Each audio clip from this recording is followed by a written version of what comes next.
Түркистан облусунда дрон операторларын даярдашат. Келечектеги кесиптерди Капланбек жогорку агрардык техникалык колледжинде окутушат. Мындан тышкары ал жерде күнөсканаларда иштөө жана ландшафттык жашылдандыруу боюнча адистерди даярдоо башталат. Студенттер жаңы окуу жылынан баштап окууга киришет. Колледжде айтылгандай, бул айыл чарба тармагын кадрлар менен камсыздоого жана аймакта курулушу пландаштырылган учкучсуз учактарды чыгаруучу завод үчүн кесипкөйлөрдү даярдоо мүмкүнчүлүгүн берет. Учуучу аппараттарды чыгаруучу заводду ачуу боюнча кытайлык компаниялардын бири менен келишим жыл башында эле түзүлгөн.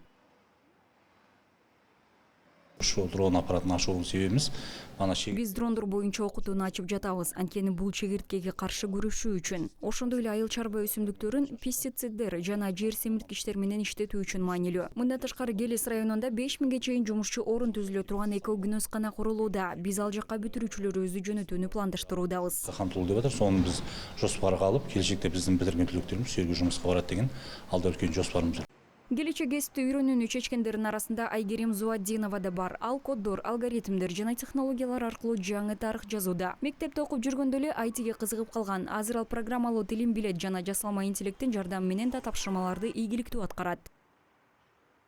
Көп жагдайда Биз колледжде окуйбуз, ошондуктан көп учурда код жазууга же таблицаларды түзүүгө туура келет. Жасалма интеллект бул процесстерди абдан жеңилдетет.